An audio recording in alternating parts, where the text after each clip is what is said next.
지난주에 이어서 두 번째 오늘 본문의 말씀을 가지고 말씀을 전하고자 합니다.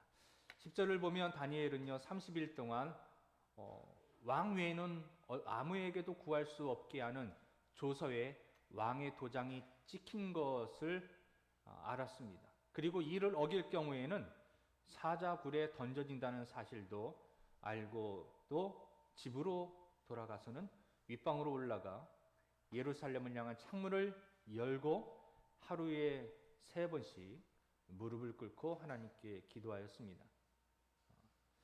이는 다니엘에게 있어서 기도가 메대와 바사 제국의 총리라는 이 직함이나 그의 생명보다도 중요한 것을 증명하는 것이라고 볼 수가 있습니다.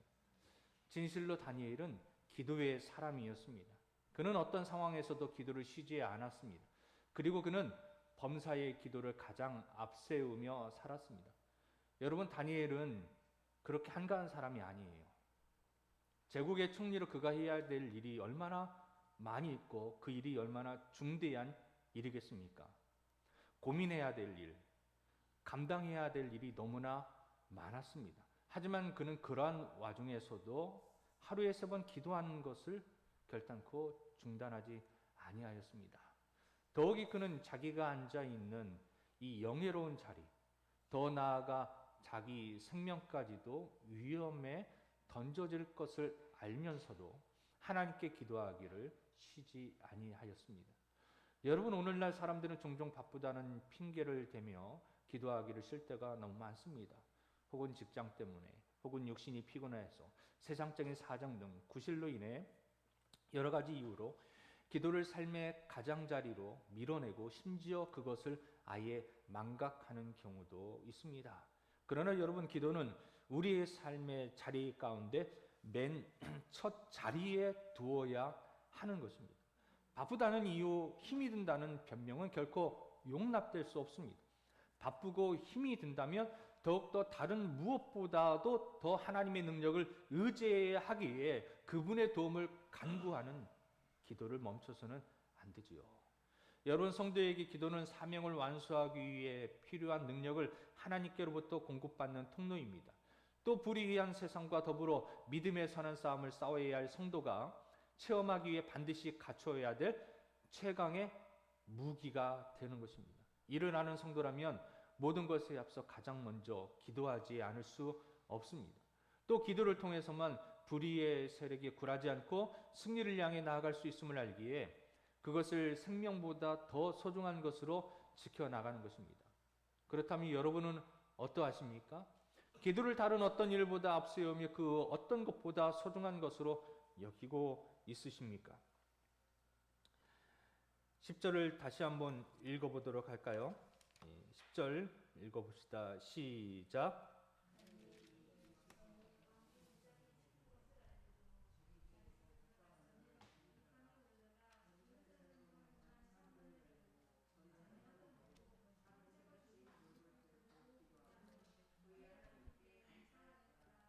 아멘. 여러분, 다니엘은 왕 외에는 누구에게도 구할 수 없다는 법에 왕의 어인이 찍힌 것을 알고도 집으로 돌아가서 하나님께 기도하였지요. 그의 이러한 행위는 왕의 이 어인을 찍어 공포한 메대 바사 법을 정면으로 거스르는 행위이죠. 다니엘의 행위는요, 보기에 따라서는 단순히 법을 어긴 정도가 아닙니다. 법을 어긴 정도, 벌금 낼 정도가 아니라 그것은 왕을 반역하는, 왕에 대한 반역죄에 해당될 수 있는 거예요. 왜냐하면 왕이 친히 도장을 찍어 조서를 만든 것을 거스른다는 것은 왕을 대적한다는 것으로 해석할 수도 있습니다. 그럼에도 불구하고 그는 심지어 누구나 볼 수 있도록 이 창을 활짝 열고 공개적으로 기도하였습니다. 그것은 그가 하나님의 법과 메대 바사의 법 중에서 어느 법이 우선적으로 지켜져야 될 법인지를 그는 확실하게 분명하게 인지하고 있었기 때문입니다. 법이라고 해서 여러분 다 같은 법이 아니잖아요. 법에도 우선적으로 지켜져야 될 법들이 있습니다. 세상법에서는 가장 최고의 법은 헌법입니다. 다리오의 법은요, 당시 세계에서 법들이 많이 있었는데 그 중에서 최고의 법입니다. 다리오가 정한 법은 각 지역별로 법들이 있지만 그러나 그 법 위에 있는 법이에요. 그러므로 당시 세계에서 다리오의 법을 거스린다는 것은 상상할 수도 없는 그런 일입니다. 그러나 다리오가 인정하든 인정하지 않든 땅에 속한 그의 나라는 하늘의 주권자이신 하나님의 주권 아래 있다는 것입니다. 그러므로 다니엘은 다리오의 법 이전에 그 상위법인 하나님의 법을 먼저 지키고자 하였던 것입니다. 어서 와요.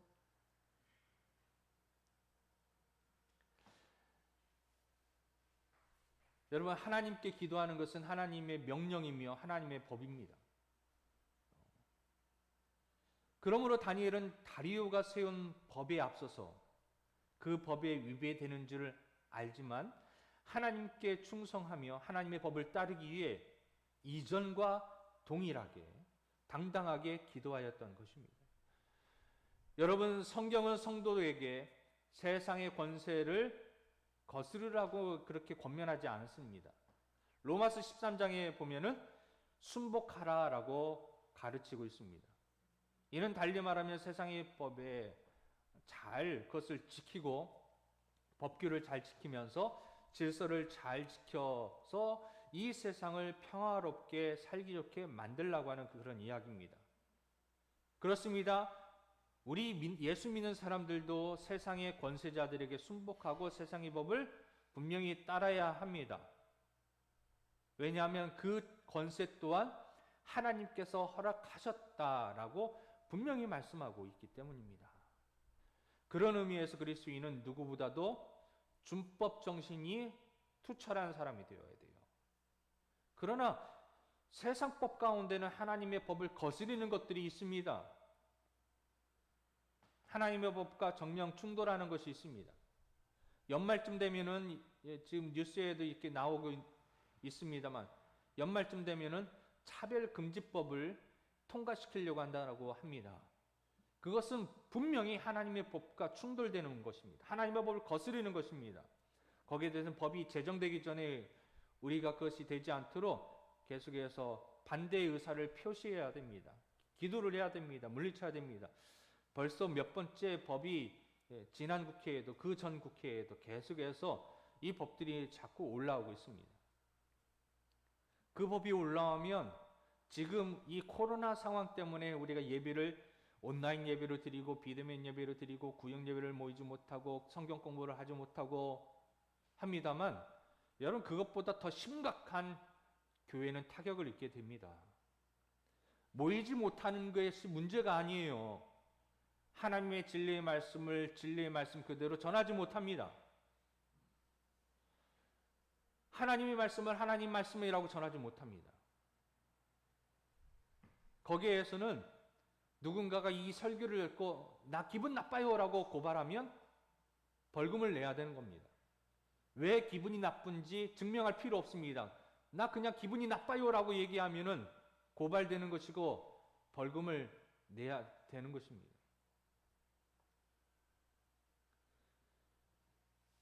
기분이 나쁘지 않습니다. 이 설교는 절대 당신의 기분을 나쁘게 하는 그런 설교가 아닙니다라고 하는 증명을 설교자가 해야 돼요.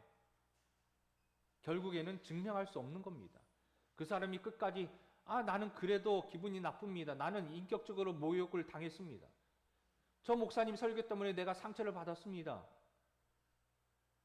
내가 저 목사님 설교를 듣고 너무 속상해서 살망함이 생기지 않아요. 죽고 싶어요라고 얘기하면은 끝나는 거예요. 세상의 법은 하나님께서 세상 나라에 부여하신 권세에 따라 세워진 것이므로 여러분, 하나님의 뜻이 그 안에 담겨져 있어야 됩니다. 하나님의 뜻이 담겨져 있지 않은 그 법에 대해서는 우리가 그 법이 제정되지 못하도록, 그 법이 바뀌어지도록 기도하고 우리가 힘써야 됩니다. 여러분, 교회 다니는 신자라고 해도 이 세상의 하나님의 법과 세상의 법 사이에 끼어서 갈팡질팡, 우왕좌왕 양쪽에 다 걸치면서 어느 쪽으로 가야 이 줄다리기를 할까, 외줄타기를 잘할 수 있을까, 육신의 욕구를 따르고 때로는 신앙이 우선이 아니고 현실적인 이해관계의 우선순위를 두는 그런 분들이 분명 있고, 그분들은 세상의 법을 먼저 따르게 됩니다. 그들은 분명 이를 통해서 자신의 욕구와 현실적인 측면에서 눈에 보이는 이익을 얻고자 하는 것입니다. 지금 당장 당하는 손해, 핍박, 고난을 회피하고자 하는 것입니다. 그러나 진실된 성도는 거기에 연연하지 말아야 하고 우선적으로 하나님의 법을 따라야 합니다.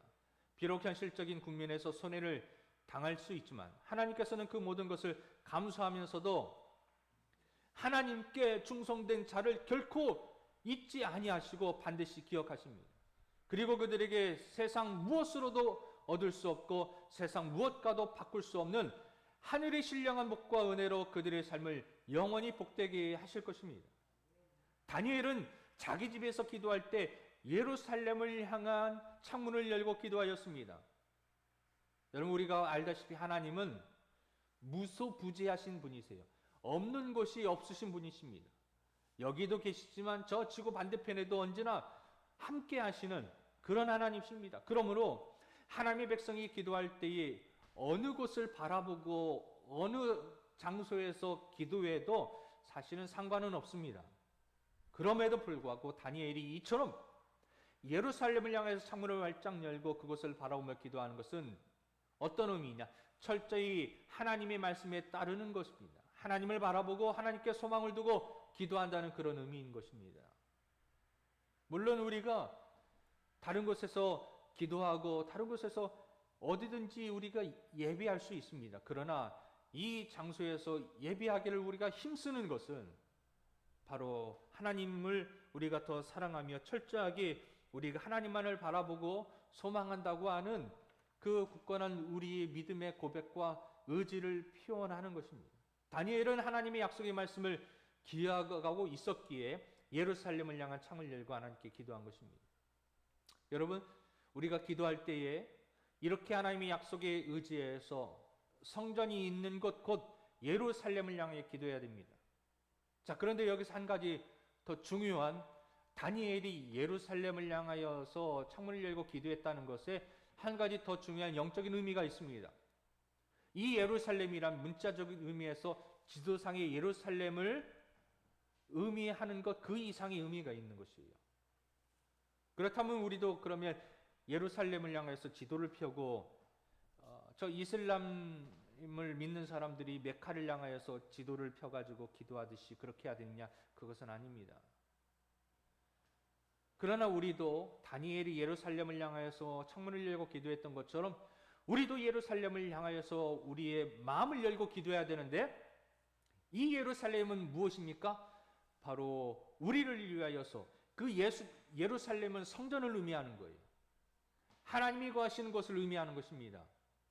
궁극적으로 이 예루살렘이라는 것은, 예루살렘 성전이라는 것은 예수 그리스도 곧 죄인을 구원하기 위해 갈보리 십자가에서 대속의 죽음을 죽으신 그리스도를 향하여서 우리의 마음의 창문을 열고 기도한다는 그런 의미가, 영적인 의미가 이 안에 있는 것입니다. 이와 관련해서 예수 그리스도께서는 내가 진실로 진실로 너희에게 이르노니 너희가 무엇이든지 아버지께서 구하는 것을 내 이름으로 주시리라 라고 말씀하고 있습니다. 우리는 이 약속을 근거하여서 예수님을 향하여서 기도해야 하는 것입니다. 진정한 성전의 주인이 되어주신, 진정한 우리의 성전이 누구입니까? 무엇입니까? 벽돌이 아니라 예수 그리스도이십니다.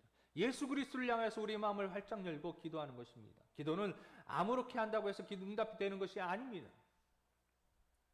기도는 약속의 근거에서 올바른 통로를 거쳐서 올려드려야 응답을 받는 것입니다.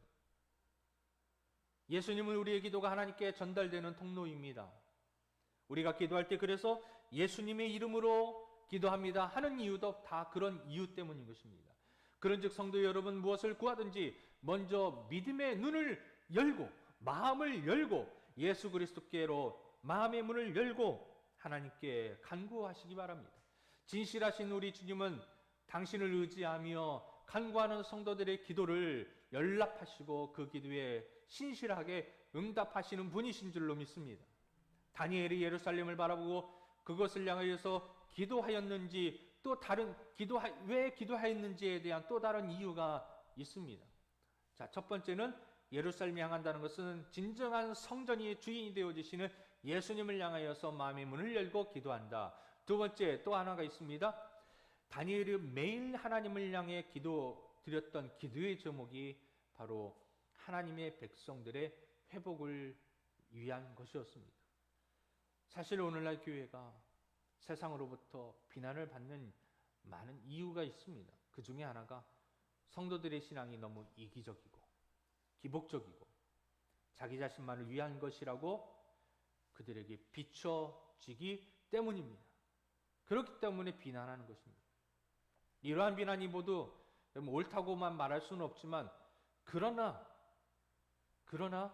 여러분 우리의 신앙이나 자신을 위한 축복과 형통이 너무 치우쳐 있다는 사실은 부인할 수가 없습니다. 많은 크리스찬들이 교회를 나오는 이유가, 열심히 기도하는 이유가 나의 축복과 나의 형통과 나의 이익을 위한, 내가 승리하기 위한 이유가 많다는 것을 부인할 수가 없습니다. 나는 죽고 예수가 살고, 나는 손해를 보지만 이웃이 더 형통하고, 나는 낮아지지만 옆에 있는 사람이 더 높아지는 그런 기도를 드리기란 사실 저도 쉽지가 않습니다. 교회도 마찬가지죠. 하나님 우리 교회 잘 되게 해주세요. 기도는 많이 하지만 옆에 교회 잘 되게 해주세요. 기도는 잘 하지 못합니다. 그래서 그런 마음이 찔림이 있기 때문에 두리뭉실 그냥 얼버무려서 하나님 이 땅에 있는 모든 교회 잘 되게 해주세요라고 기도하지, 우리 바로 옆에 있는 교회, 지하에 있는 교회, 상가에 있는 교회 그 이름 꼭 집어서 하나님 저 교회 우리보다 더 부흥하게 해주세요라고 그렇게 기도하는 교회와 성도들은 아마 없을 겁니다. 여러분, 이러한 치우친 신앙은 결코 올바른 신앙이라고 말할 수 없습니다. 이 세상의 부귀영화에 집착하고 자신의 영통에만 집착하는 자가 과연 하나님 나라를 소망하고 그것에 뜻을 두고 살아가는 성도라고 말할 수 있겠습니까? 그러한 삶은 결국 불의하고 추악한 삶에 빠질 뿐입니다. 결국 이러한 모습이 세상에 비춰질 때 세상 사람들이 교회를 비난하는 비난거리가 되고 마는 것입니다. 오늘 우리가 말씀 앞에서 우리의 삶을 비춰보십시오. 여러분의 삶은 과연 거룩한 목적, 의로운 소망을 위해 살아가고 있는 것인가? 아니면 사리사욕과 탐욕과 세상 사람들이 추구하는 것과 똑같은 동일한 육의 것들과 육적인 만족과 허망한 세상의 명예와 권력을 위해 살아가고 있는가? 성경은 육에 속한 것을 구하고 채우려는 자는 반드시 파멸로 나아간다. 죽은 자에 불과하다. 그러나 의를 위하여서 거룩을 위해 희생하고 헌신한 자는 참으로 산자라고 말씀하고 있습니다. 그렇다면 여러분, 지금 우리는 산자입니까? 죽은 자로 살고 있습니까? 산자로 살고 있습니까? 육신의 생명은 붙어 있지만 영으로는 살아있는 자입니까? 아니면은 죽어 있는 자입니까? 다니엘이 자기 집에서 창을 열고 하나님께 기도하는 모습을 목격한 이 다니엘의 적들인 나머지 두 총리와 그 지방의 장관들은요, 다니엘을 옳거니 잘됐다 고 이제 고발하기 위해서 그 증거를 가지고 다리오 왕에게 찾아갑니다. 그리고 다리오가 허락한 조서와 그 안에 포함된 금령의 내용을, 그리고 거기에 대한 그 처벌에 대한 내용을 왕에게 다시 한번 상기시킵니다. 왕이시여, 이렇게 해서 왕권을 강화하기로 왕께서 도장을 꽝 찍으셨지요? 아, 그렇지. 그래서 우리가 왕권을 강화하자고 했지. 여러분, 그들이 이 같은 금령을 왕에게 제시하고 왕의 도장을 받아 조서를 만든 이유가 무엇입니까? 왕권입니까? 아니라고 말씀드렸지 않았습니까? 다니엘을 제거하고 예수 믿는 사람을 제거하고 교회를 핍박하고 교회를 무너뜨리고 처형하기 위한 목적이라고 말씀드렸습니다. 그래서 그들은 자신들이 원하는 대로 다니엘이 그 금령을 어기는 장면을 포착하였고 이를 왕에게 참소하였으며 다니엘을 죽일 것을 강청하는 것입니다. 왕이 여기에서 다니엘이라고 봐주시면 왕의 권위가 땅에 떨어집니다. 왕이 가장 사랑하는 최측근일지라도 이 법을 어기는 자는 이 법에 따라서 죽임을 면치 못한다는 것을 보여주셔야 이 나라가 당신 왕의 왕권이 반듯하게 강하게 설 것입니다라고 옆에서 왕을 부추기는 것이지요. 당시 메데바스의 제국의 상황을 감안할 때 정치적으로 이 여러 나라들을 계속해서 전쟁을 통하여서 확장시켰고 그 나라를 안정시키기 위해서 굉장히 부단히 애썼던 어쩌면 불안한 그런 상황이 있었던 이 다리오 왕에게는 그런 상황을 감안할 때 다니엘의 이 정치적인 생명은 이제 끝난 것입니다. 정치적인 생명만 끝난 것이 아니라 여러분 다니엘의 이 목숨도 육의 생명도 부지하기 어려운 상황이 이제 되었습니다. 그리고 이를 꾸미고 계획한 다니엘의 정적들은 다니엘을 체포하면서 쾌재를 불렀을 것입니다. 그들이 파놓은 함정에 보기 좋게 다니엘이 걸려들었습니다. 이제 다니엘에게 남은 것은 죽는 일밖에는 없다고 그들은 생각했습니다. 이제 곧 며칠 뒤에는 다니엘이 죽을 것이고 그러면 이 세상은 자기들 것이라고 생각했을 것입니다. 이러한 상황과 관련하여 성경은 하나님의 백성들을 멸하려는 악의 세력의 공격에 대해 여러 가지로 묘사하고 있습니다. 그들의 공격은 하나같이 치명상을 초래할 만큼 가공할 만한 것이고 철두철미하다 싶을 만큼 집요하고 완벽에 가까운 모략으로 채워져 있습니다. 세상의 실수와 권무와 세상의 방법은 정말 철저하게 준비하였고 빠져나갈 구멍이 없을 것처럼 보입니다. 악인들의 하나님의 백성들을 향한 공격은 정말 실로 빈틈이 없습니다. 그들은 서로 원수지간이었을지라도 하나님의 백성을 공격할 때는 서로 연합합니다. 세상이 여러분 교회를 공격할 때는요 서로 원수지간이면서도 손을 합하여서 공격합니다. 하나님의 백성들은 이제 더 이상 모든 세상이 동시에 다 반대편에 서서 교회를 향해서 예수 믿는 사람을 향해서 공격할 때 이제 우리는 더 소망이 없다라고 생각되어지는 지경에까지 내몰리게 됩니다. 그러나 여러분 바로 그 순간이 우리 하나님이 일하시기 시작하는 그 출발점이라는 사실을 기억하시기 바랍니다. 내 인생에 있어서도 나 홀로 외로이 혼자서 싸우고 있을 때 어떤 진퇴양난 앞뒤 좌우 꽉 막혀 있는 것처럼 보였을지라도 그때 여러분 절망하지 마십시오. 왜냐하면 그때가 진정으로 하나님께서 일하시기 시작할 때라는 사실입니다.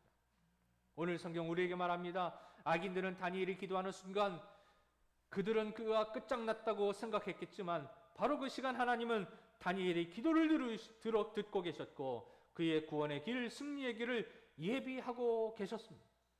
하나님께서는 세상 사람들의 시각에 마지막이라고 생각될 그때에 미리 예비하신 분명한 구원의 계획을 따라 그들을 구원하시며 궁극적으로 그들로 최후 승리자로 우뚝 서게 하십니다.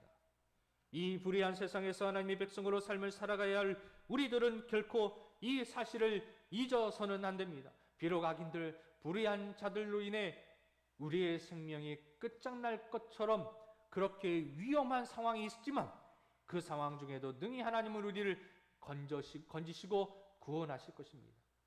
무엇보다 하나님은 바로 그처럼 절체절명의 상황을 역전시켜서 당신의 권능의 어떠함과 우리를 향한 신실함이 얼마나 크신지를 나타내실 것입니다. 다니엘의 신앙의 면모를 보면은 여러분 결코 우연히 갑작스럽게 그렇게 세워진 것이 아닙니다. 다니엘은 지금 여러분 거의 80이 된 나이입니다. 다니엘은 이제 여한이 없습니다.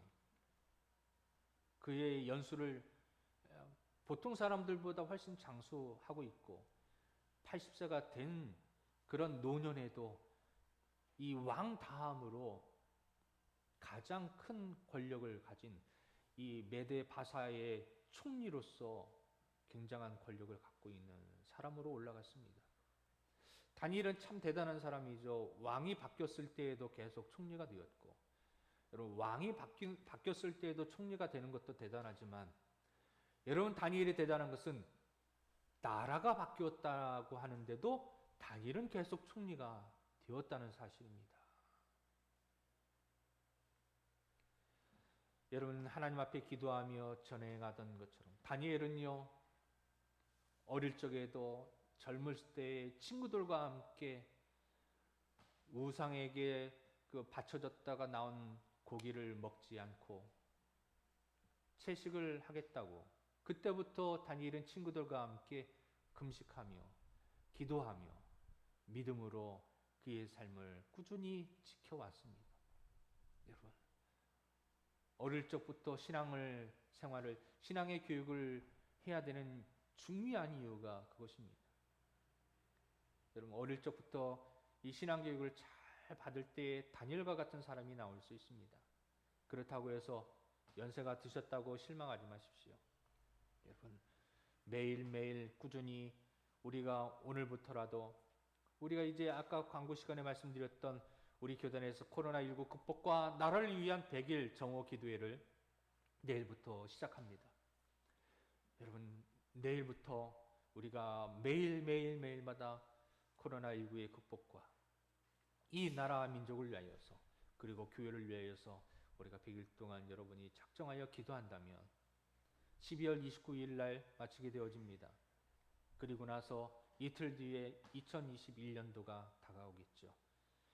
여러분, 새로운 해를 맞이할 때에 지난 2020년 코로나로 인하여서 모든 것이 송두리째 날아간 것처럼 보였고, 모든 것이 다 시들어버리고 다 어려워진 그 절망 가운데 있었던 우리들을 마치 다니엘이 사자굴에 떨어진 것처럼 교회의 신용도와 교회의 신뢰도, 교회에 대한 평판, 모든 것이 다 사자굴에 떨어진 다니엘처럼 다 바닥에 떨어졌지만, 그러나 여러분, 우리가 다니엘과 같은 믿음으로 계속해서 정직하고 의롭게, 그리고 올바르게 지혜롭게 말씀 위에 서 있는다면 하나님께서는 사자굴에서 건지신 것처럼 여러분의 삶을, 여러분의 가정을 하나님께서 살리실 것이고, 이 교회를 하나님께서 살리실 것이고, 하나님 교회를 하나님께서 다시 회복하셔서 이전보다 더 영광스럽게, 더 부흥하고 더 왕성하게 회복하여 주실 것을 믿으며, 여러분 앞으로 우리가 100일 동안 하나님 앞에 기도하는 시간에 우리가 모두 다 동참하시고 헌신하시기를 주님의 이름으로 축원합니다.